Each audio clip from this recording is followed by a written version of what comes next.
নমস্কার, আদাব। আমি রফিক শেখ, ওয়েস্ট বেঙ্গল ইন্ডিয়া থেকে বলছি, পার্ট অফ ওয়ান প্যাসিভ। সর্বপ্রথমে জানাই আমাদের সিও অ্যাশ মুখার্জি স্যারকে অসংখ্য অসংখ্য ধন্যবাদ।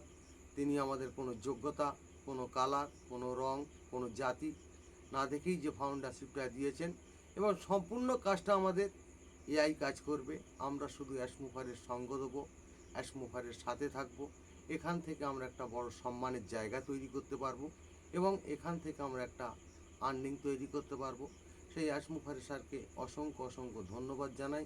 তাই অ্যাশ মুখার্জির সাথে অনেক বিশ্বাসঘাতক হয়েছে, অনেক চাপ সৃষ্টি হয়েছে, এবং সেটা আমরা বুঝতে পেরেছি ফাউন্ডাররা।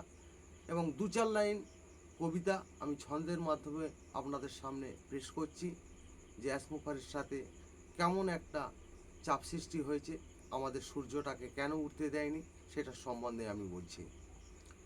নিম্নচাপ অনেক হয়েছে, আধার গিয়েছে ঢেকে, মেঘের এত গতিই ছিল, পারেনি সূর্য উঠতে।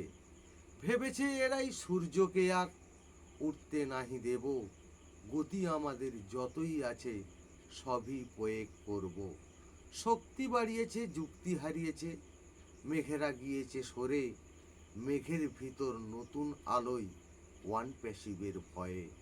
ভয় পেয়েছে আধার, কিন্তু ভয় পেয়েছে এই মেঘ, নতুন আলোর গতি কিন্তু ডবল সূর্যর তেজ। অল্প কিছু আলো দিয়েছে অ্যাশ মুখার্জি সিও, ঝড়ঝাপটা চলেই গেছে, মানব জাতি হিরো।